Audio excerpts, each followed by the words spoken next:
سلام كما يمشيكم زي خبركم تعزبتي زيناو مسنادونا زفنو له ساعات اخيلو له مع عربي اسران كلتان حمله مش استدالو زيناوي مسنادو حيزلكم قريب لهو زينا زغرب المساهم صنح ميكائيل حرقو فلما كان بقنطو تاتو افلم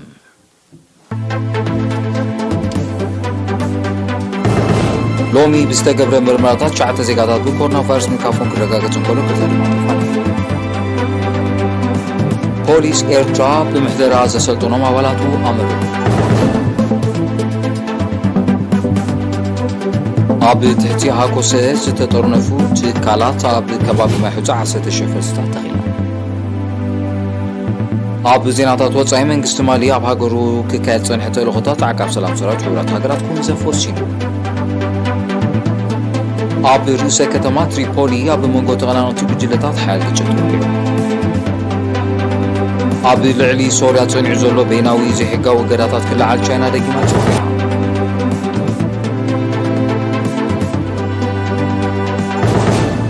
زرزر زينا فلما حابرتا كامي ستعنا لومي اب ممرمري ما كلا زوبا ما كل بسغبرنا لابراتوري مرمرتات شعات زيغاتات بكورونا فيروس ملكافهم ترغاغيصلوم ساتوم دما كلت كاب غوداي فكرت كاب غزاباندا حدا كاب قحاوتا حدا كاب بارجما حدا كاب عد سوغدو حدا كاب عد غي حدا دما كاب كرونيوم زي كمزيلن كل كورونا فيروس ترخيبوم اب هوسبيتال زوبا ما كل تعقيبوم كنكن كغبرلهم صنعو كلت زيغاتات حاويوم تفاني مالو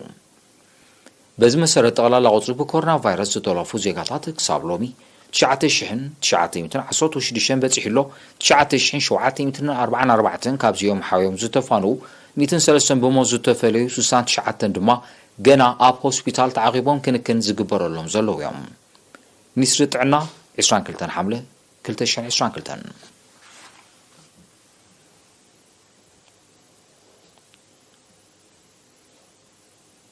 ناب كالزينا بسنسغرم بوليس ايرترا ممعبال مويا وعام ابالاتو كاب قدامنت مدباتو غيرو زسرحلو اب محدرا كسلطنوم صنحه 33 سنه ولاتو دما مقصلتا نايزي مريبا نتي ناي ممراس نسرعات زملكت كاب حزباوي ركبات بوليس ايرترا بصحنا صصابالو سامرايت ليفيو كتوربا أما كل سلطنا حيلتات بوليسن تصطان دقم حرن استاد حر ورحي بمويا محدرا كسلطونو صنحو 33 ابالات بوليس ب20 حدن حمله تمرعوم سلطنتي زقسمو تمرتي ام محدرا حقي حزباو ركباتن اقراربا صبصام زتوكر منبارو حزباو ركبات بوليس ايرترا حبيرون ابتي نمرقتا سنه سرعات قال زسمعه ابتي ماكل حلافي موياوي بوليساوي تمرتي ميجر ولا جبريل عند غرغس سلطنتي ابوان تمرتي نزرعي ودليتن سنه مغبارن بموغاس نزقسمو تمرتي مسبوه تمكرما وهايدوم جمنات ام كلخالن حقن سرعتن امسفان ابركتو خمس قبرو امنتو غليصو حلافي ممحرارن فاينانسن بوليس ايرترا كولونيل حبتو مريم تسفا مريم بوغونو بوليس ايرترا تلوخ بزغبان مفصام ممعبال موياوي عقمي ابالاتو كاب قدامنت مرباتو كم زخونه بمتقاس سلطنتي بزقاسبو مسرتاو تمرتين حزبي بقعن سلطن اغلغلت كهبو ازخاخيرو ات تمرتي اقداسن زصنحن فلطاتن بقعاتن كبزا بالمخانوس تقاسو سلطنت بوغونم بفلاي امقبال مسمعن غديات صبو مرداتا كم زحازو بمغلاص بغبراو سرح كم زمعبلو ارغاغيصوم بوليس ايرترا ببوانو استفلالي موياوي سلطناتات نابالاتو كودب مصنحوز فلاتيو كابي شومون تحمل جميرو ما بوفري كرمتاو لمعات تصميدون زلو تمهارون زوبات صورونا بطول الكرامات حقيزو ماد مع اسراح يسلاسللوم كيلا معقاب ماين حامدنا بتنو زوبا مهندس زينا غرماين يرينا بزهابو حبريتا توماسات كلتسميت تمهارو اب مسرح زاراتاتن كسرتاتن كمون متكال فلسطاتن مخصقاس اقرابن ينطفو كم زلو اوريهم زاغيدا ستات 30 كيلومتر قناتاو زلان 2000 متر كيب كترن كم زسرحو كمون 6500 فلسطات اقراب كم زتخلو مهندس زينا بتوسخ افريتوم اتز تكل زلو فلسطات مبزحتو ناي موبقلاو اقراب كم زخونه طيسو دما صقم قرب فلسطات فتح نخركب بابتينو زوبا مدبر فلسي كتلو اقداس خم زخونه غليصوم ابي زوبا ماكل بموهاد هاغراوي كونفدريشن سرحتنياتات ايرتران تساتفو سرحتنياتات استفلالات كالاتن زكر زلوماتو تاو نطفتات مسم جمار كرامات بالسفح ملكعو يسلاسلالوم بز مسر سرحتنياتات 30 حدن تكالات زساتفو زلوا مزلاين موقعات نفرستات زخون كدا غدن زتقالل نطفتات ካብ 10 ሓምለ ጀሚሩ ኣብ ከባቢ ደንበ ዛውል ይቕጽል ከም ዘሎ ብ20 ሓምለ ድማ ኣሳት 10,000 ፈልስታት ከም ተተኽለ ህዝባዊ ርክባት ሃኮሰ ናቤሪና ብዝለኣኹ ሓበሬታ ኣፍሊጡ ብምኽንያቱ ባሕቲ ግንቦት ሃገራዊ መዓልቲ ሰራሕተኛታት 2022 ኣብ ቀዳማይ ገጽ ኣብ ከባቢ ማይ ሑጻ መምሕዳር እምባ ደርሆ 21 ትካላት ዝተሳትፎ ተመሳሳሊ ወፈራታት ተኻይዱ ምንባሩ ዝዝከር እዩ እቲ ወፈራታት ዝካየዱ ዘሎ 50 ሄክታር ስፍሓት ዘለዎ ከባቢ ማይ ሑጻ ክሳብ 2021 ልዕሊ 50,000 ፈልስታት ዝተተኽሉ ኮይኑ ሃጓፋቱ ክሳብ ዝሽፈን እቲ ናይ ምግራብ ንጥፈታት ክቕጽል ምዃኑ ተፈሊጡሎም ነዚ ሰሙናዊ ዝቕጽል ዘሎ ስራሕ ኣብ ምዕዋት ትካላትን ሰራሕተኛታትን ብልዑል ተገዳስነት ይሳተፉ ከም ዘለው ጸብጻብ ኮሚቴ ምግራብ ሃኮሰ የነጽሩ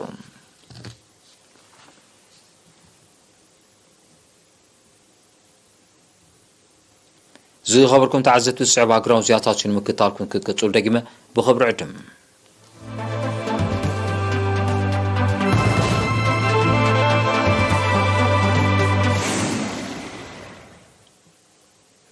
ዜናው መሰናዶ ኤርቲቪ ይኹም ትከታተሉ ዘለኹም ክቡራት ተዓዘብቲ ስለምክታልኩም ኣዝየ መስግን ዜናታት ይቕጽል ዜና ወጻኢ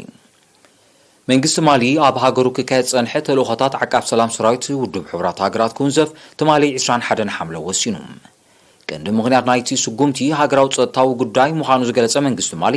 ብዛዕባኡ ሓድሽ ኣኼባ ክሳብ ዝካየድ ተወንዚፉ ከም ዝጸንሕ ሓረድዩ መንግስቲ ማሊ ኣፈኛ ናይቲ ኣብ ሃገሩ ተዋፊሩ ዘሎ ሃገራዊ ዓቃብ ሰላም ሓይሊ ክወጽእ ብ20 ሓምለ ምእዛዙ ይዝከር እዚ ሓድሽ ምዕባለታት ኣብ መንጎ ማልን እቲ ዓቃብ ሰላም ሓይልን ንጸንሐ ምትፍናን መሊሱ ዝኽርር ምዃኑ ናይ ቀረባ ተዓዘብቲ ይጠቕሱ ግደማዊ ወታደራዊ ምትትታው ጠንቂ ናይቲ ኣብ ሃገሩ ተፈጢሩ ዘሎ ጸጥታዊ ዘይምርጋብ ምዃኑ ዝወቅስ መንግስቲ ማሊ ነቲ ወፍሪ ዘለዎ ተቃውሞ ክገልጽ ምጽንሑ ጸብጻባት የረዱ ትማሊ 21 ሓምለ ኣብ ርእሰ ከተማ ትሪፖሊ ሊብያ ብመንጎ ክልተ ተቐናቐንቲ ጉጅለታት ብዝተወልዐ ግጭት ሰብኣዊ ክሳራ ወሪዱ ብሰንኪቲ ኣብ ማእከላይ ሸነኽ ከተማ ትሪፖሊ ዝተወልዐ ግጭት ቁጽሮም ዘይተነጸረ ሓያሎ ሰባት ከም ተቐትሉን ከቢድ ንዋታዊ ዕንወት ከም ዝሰዓበን ማዕከና ዜና ኣቃሊሐን ብዘይካዚ በቲ ግጭት ኣብታ ከተማ ዝጸንሐ ጸጥታዊ ወጥሪ መሊሱ ከም ዝኸረረ እቲ ሓበሬታ ወሲኹ ረድዩ ጠንቂ ናይ ዝሓድሽ ግጭት ዛጊድ እኳ እንተዘይተፈልጠ መቕጸልታ ናይቲ ኣብ ዝሓለፈ ወርሒ ሰነ ዝተወልዐ ምቅድዳም ንስልጣን ዘንቀሎ ተመሳሳሊ ተርዮ ክኸውን ከም ዝኽእል ይእመት ካብ 2011 ኣብ ሊብያ ዝግበር ዘሎ ግዳማዊ ምትእትታው ኣብታ ሃገር ዓሚቕ ፖለቲካውን ወተሃደራውን ቅልውላው ኣስዒቡ ከም ዘሎ ጸብጻባት ይሕብሩ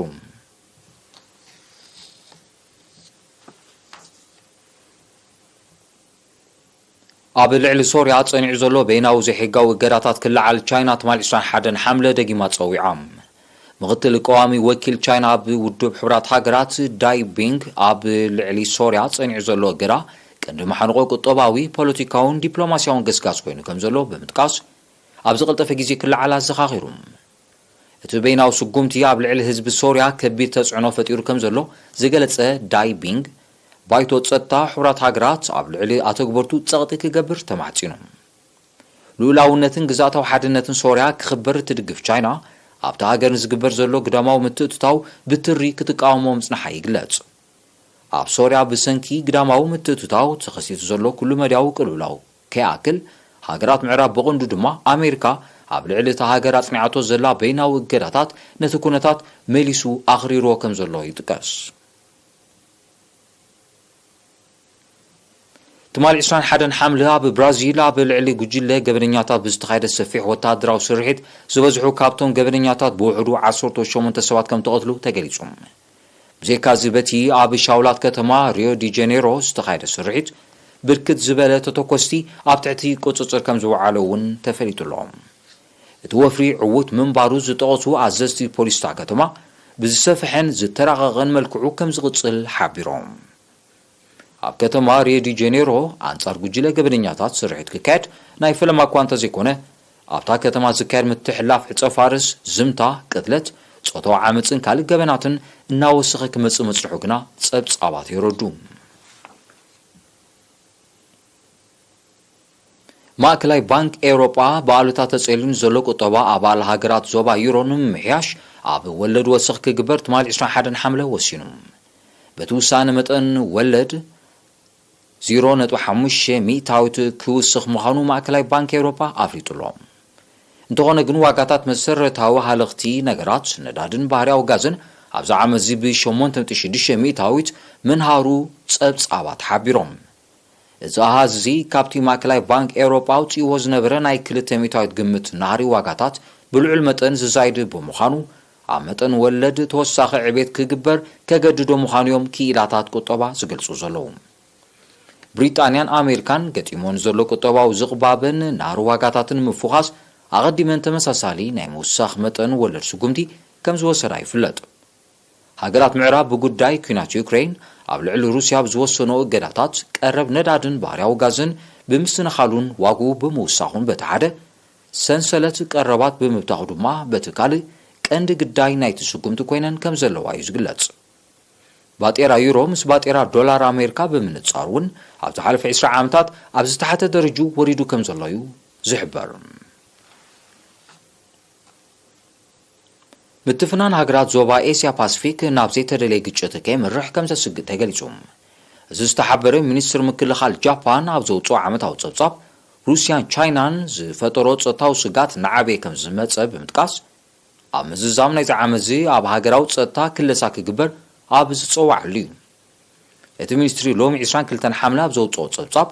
ጸጥታዊ ስጋት ሩስያ ዓሪጉ ከም ዘሎ ቻይና እውን ኣብ ልዕሊ ደሴት ታይዋን ናይ ሓይሊ ስጉምቲ ክትወስድ ከም እትኽእል ብምጥቃስ ወታደራዊ ዓቕምታት ንምድልዳል ቁልጡፍ ስጉምቲ ክውሰድ ከም ዘለዎ እዩ ኣተሓሳሲቡ ጃፓን ነቲ ኣብ ምክልኻል ጥራይ ዘድሃበ ንኡስ ዝነበረ ወታደራዊ ዓቕማ ኣብ መጥቃዕቲ ንኽዋፈር ዘኽእሎ ዓቕሚ ንምድላብ ኣብ ወታደራዊ ባጀታ ገዚፍ ወሰኽ ክትገብርን ዝተፈላለየ ዘመናዊ ኣጽዋር ካብ ኣሜሪካን ካልኦት ሃገራት ምዕራብን ክትሽምት ምጽንሓ ይፍለጥ ቻይና ሩስያን ክልቲአን ኮርያታትን ነዚ መንግስቲ ጃፓን ወታደራዊ ዓቕምታቱ ንምድልዳል ዝወስዶ ስጉምቲ ተቃውመን ክገልጻ ጸኒሐን ኣለዋ ምትርናዕ ወታደራዊ ዓቕሚ ጃፓን ሓይሊ ሚዛን ዞባ ኤስያን ፓሲፊክን ዘመዛብል ብምዃኑ ደቡብ ኮርያ ሰሜን ኮርያን ካልኦት ሃገራት ዞባን ተመሳሳሊ ስጉምቲ ክወስዳ ከገድደን ምዃኑ እዩ ዝሕበር ናይ መወዳእታ ዜና ቁጠባዊ ውድቀት ዝመንቀልዩ ፖለቲካዊ ነውፂ ዘስዓቦ ህዝባዊ ናዕቢ ኣብ ጸጥታዊ ቅልውላው ተሸሚማ ኣብ ዝቕነ ስሪላንካ ቀዳማይ ሚኒስትር ነበር ራኒል ዊክረመሲንጀ ከም ሓድሽ ፕሬዝደንት ኮይኑ ከገልግል ብባይቶ ተመሪጹ ትማል 21 ሓምለ ቃለ መሓላ ብምፍጻም ብወግዒ ዝተሰመየ ፕሬዝደንት ራኒል ተላዒሉን ዝቕነ ህዝባዊ ናዕቢ ንምዕራፍ ተሪር ስጉምቲ ከም ዝወስድ እዩ ኣጠንቂቑ ዘሎ ፕሬዝደንት ራኒል 6 ግዜ ቀዳማይ ሚኒስትር ስሪላንካ ኮይኑ ከም ዘገልገለ ዝሕብሩ ጸብጻባት ክሳብ 2024 ነታ ሃገር ክመርሓ እዩ እንተኾነ ግን ነዚ ምርጫ ባይቶ ዝቃወም ሰልፊ ኣብ ከተማ ኮሎምቦ ከም እተኻየደ ተገሊጹ ኣብ ስሪላንካ ከቢድ ሕፅረት መግቢ መድሃኒት ነዳድን ካልእ መሰረታዊ ጠለባት ህይወትን ተኸሲቱ ከም ዘሎ ዝሕብሩ ጸብጻባት ህዝቢ እቲ ጠለባት ክፍታሕ ብምጽዋዕ ድሕሪ ዘለዓሎ ህዝባዊ ናዕቢ ፕሬዝደንት ነበሩ ጎታባያ ራጃፓክሳ ናብ ስደት ከም ዘምርሐ ይፍለጥ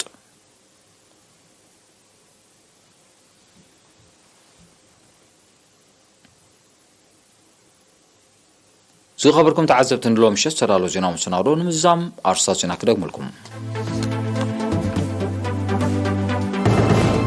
ሎሚ ብዝተገብረ ምርመራታት 9 ዜጋታት ብኮሮና ቫይረስ ምልካፎም ክረጋገጽ እንከሎ 2 ድማ ተፋንዮም ፖሊስ ኤርትራ ብምሕደራ ዘሰልጥኖም ኣባላቱ ኣመሪቑ ኣብ ትሕቲ ሃኮሰ ዝተጠርነፋ ትካላት ኣብ ከባቢ ማይ ሕጫ 10,000 ፍልስታት ተኺለን ኣብ ዜናታት ወጻኢ መንግስቲ ማል ኣብ ሃገሩ ክካየድ ዝጸንሐ ተልእኾታት ዓቃብ ሰላም ሰራዊት ሕብረት ሃገራት ኩንሰፍ ወሲኑ ኣብ ርእሰ ከተማ ትሪፖሊ ኣብ መንጎ ተቐናቐንቲ ጉጅለታት ሓያል ግጭት ተወሊዑ ኣብ ልዕሊ ሶርያ ጸኒዑ ዘሎ ቤናዊ ዘይሕጋዊ እገዳታት ክለዓል ቻይና ደጊማ ፀዊዓ